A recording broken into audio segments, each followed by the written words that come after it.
Welcome back guys, welcome back. Hope everyone's doing well.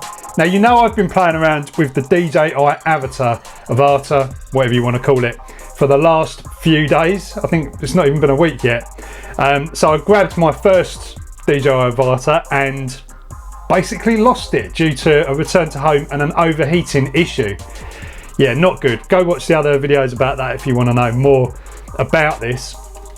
So I thought I'd make this video because I've learned a lot about this little drone in the last few days that I've been playing around with it, and I think there's some stuff that anyone interested in this drone should know, or anyone that's using this drone should know this stuff. And this is not going to be one of those clickbait videos like 10 things you need to know before you buy the Avata. This is stuff that I think is really important. So to start with guys, I will go all out and say that I absolutely love this little drone.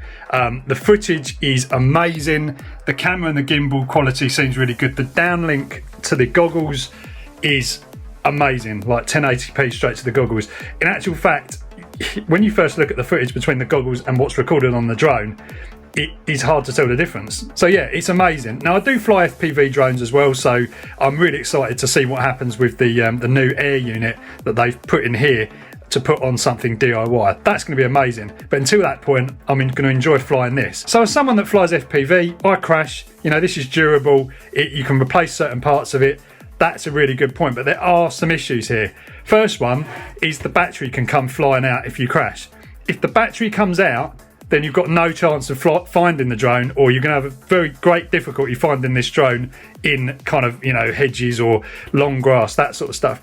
Now, in order to solve that, I'm using one of these kind of little Furious FPV, you know, just battery straps that you use with FPV. So you can see I've done that up now. That's not going to come out in a crash. You know, these straps generally hold batteries on drones. They've been doing it for years.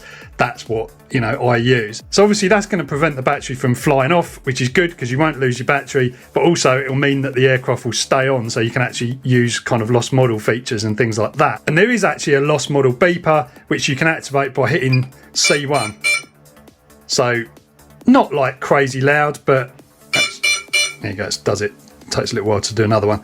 It's not crazy loud, but it's going to be enough for you to find that's better than nothing. This is all well and good, but there's another problem here you've got to watch out for. And we'll just flick over to the DJI Fly app and I'll show you exactly what I'm talking about. So can you see this little thing down the bottom that says aircraft in low power state? So the aircraft's in a low power state to prevent overheating. This is a normal thing in FPV. It happens with the air unit, the previous generations of that, and that's absolutely fine. So it's low power mode.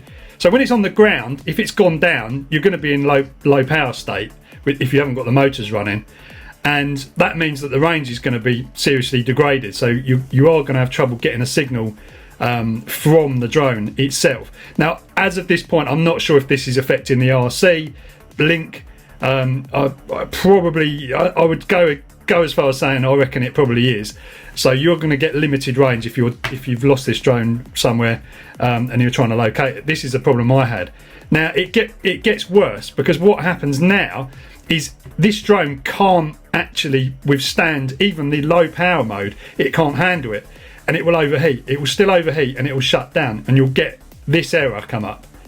And as you can see, I've inserted that screenshot over the top, and the only option you've got is to hit OK, and then the drone will shut down. There's nothing you can do. It will just turn off and it will never come back on again. So if you've lost this out in a field or something, you're never going to get this drone back. So you need to have some sort of you need to have some sort of external beeper on it, just in case you know, you have this problem. It might not happen if it's really cold day. It might not overheat, but you know, it's definitely something to be aware of, because you know, you could easily lose this, and there's no way of starting this beeping feature once it's obviously all turned off and disconnected. So I've actually started the motors on this drone here so that while I'm filming I can actually cool down the air unit, because the way this drone's designed, there's actually cooling built in here which takes air from the propellers from the side of them, so that's how that cools down. I've started the motors on this manually, so you can actually do that a bit like a normal FPV drone, and I'll show you how to do that later. And you can also stop them with this button here. Now really this is a bit of a flaw, because it shouldn't really overheat in low power mode. In a normal FPV drone you might get the video feed would go down to low power, but the control link would still remain active, so you could trigger you know, your ESC beeping and, you know, other features for finding out where the drone is, like getting GPS coordinates. But once that drone goes off, you've lost everything. There's no way of retrieving anything. You could go into the DJI Fly app and do Find My Drone, but the experience I had, I wasn't using the DJI Fly app whilst I was flying, so it's hit and miss whether you're going to get that data extracted from the drone or the goggles. I don't think it extracts it and goes into the app, so your Find My Drone feature probably won't work. The drone needs to be on and you need to be connected to the app for that feature to work.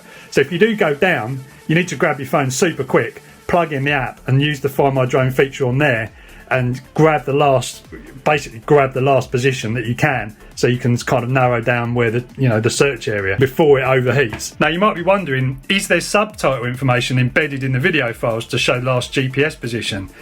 Yes, there is, but it's only on the aircraft. So you can see these subtitles here, SRT files. These give you lots of information, including GPS coordinates, which is really useful. But obviously it's on the drone, so it's of no use when you've actually lost the drone or you're trying to find it, because it's not recorded on the goggles SD card. There's no subtitles on there and no GPS position recorded on here. Okay, so next up I'm going to show you some of the settings I've actually got here, which you might find useful.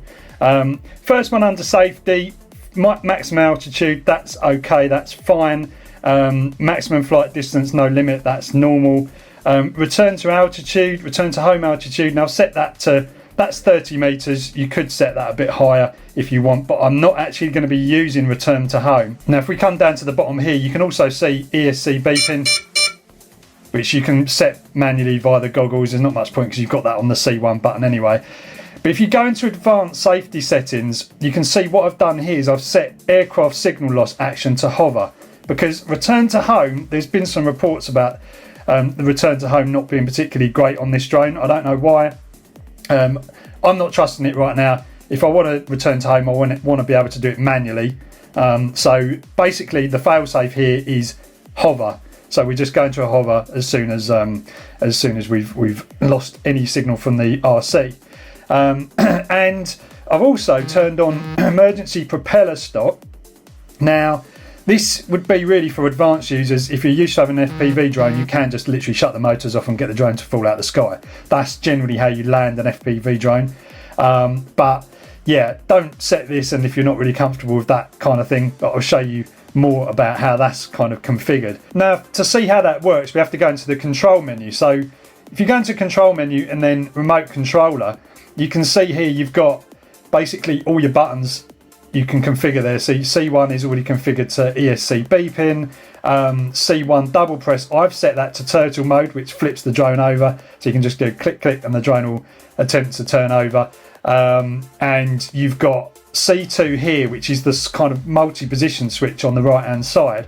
That's set to stop motors. So the top position is stop motors and the mid position is stop, and then right down the bottom is actually start. So this will only work if you've actually got it in manual mode completely. So right now the drone's in manual mode, so look, I can actually start my motors manually by flicking the switch down. I'm going to do that briefly so that this ESC doesn't, or the system doesn't overheat. I'm just going to cool it down for a second. So you can see right down here you've got custom mode. I've set this to manual mode because I fly FPV and I know how to use manual mode completely. Most of the time I'm more comfortable flying manual mode than anything else, but the other modes are great if you just want to hit very, very small gaps, get some cinematic footage, things like that. It's very stable. So I think that's okay for that. I think we've probably cooled that down enough. So yeah, you can see manual mode or sport mode there. This touchpad on the side of the goggles takes a little bit of getting used to. Other things that I've set here, I don't think I've set anything else that we need to really worry about here. Gimbal pitch speed's normal, remote controller. So I haven't really gone into rates or setting rates or anything yet. I'm going to have a look at that after. But yeah, generally, I think the other thing I did set was in the camera settings here. So we've got obviously all the right stuff going on here. That's all fine. Center point I've turned on. Advanced camera settings. I've set records on takeoff, which is useful because if you forget, that's, you know, it'll always record. I've not been using an SD card in the drone, actually. I've just been using the onboard footage. So yeah, although the SD card is really hard to get to in this drone because you have to pull off the tab, the USB-C kind of connector, if you have like a right-angled one, it would probably make it a lot better for accessing that. So there's no reason to put an SD card in really, because you get 20 gigs worth of storage, and it's just another thing you're not going to lose if you do lose the drone. So anyway, yeah, you see I'm over the top of video subtitles here.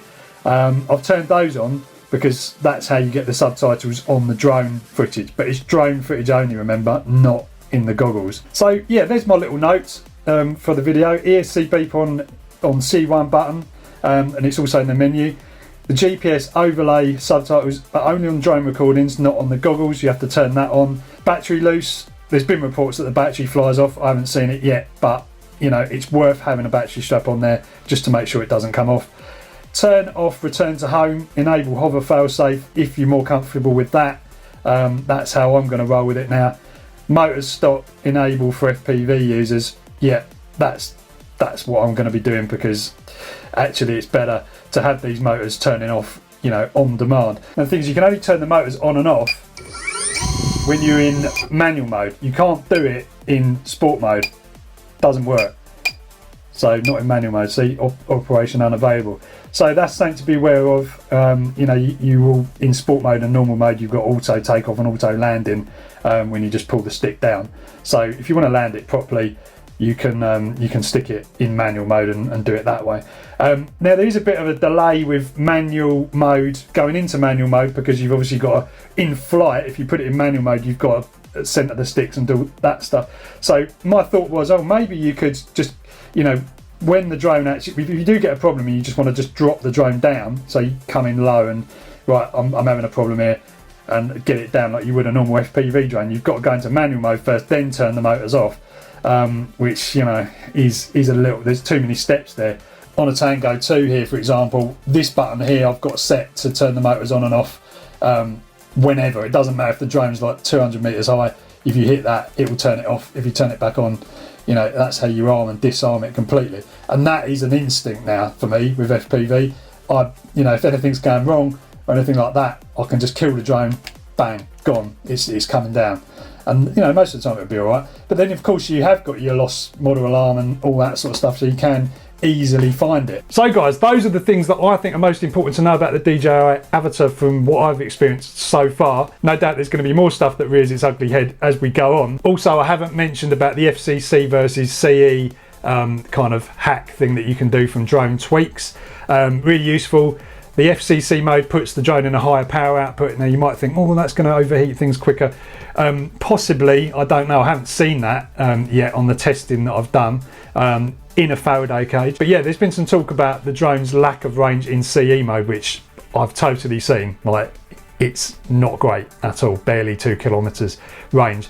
When the signal's good, it's brilliant. Like the video feed maintains a really high data transfer rate, but as you start getting to the edge, as you'd expect with digital, it just kind of falls off a cliff very quickly. So you've got to watch out. You've got to watch out for that.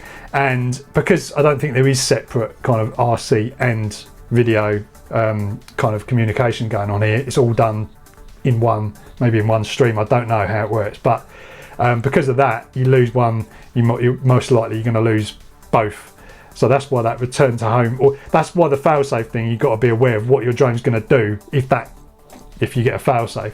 FPV drones would just fall out the sky normally if you've got it set that way.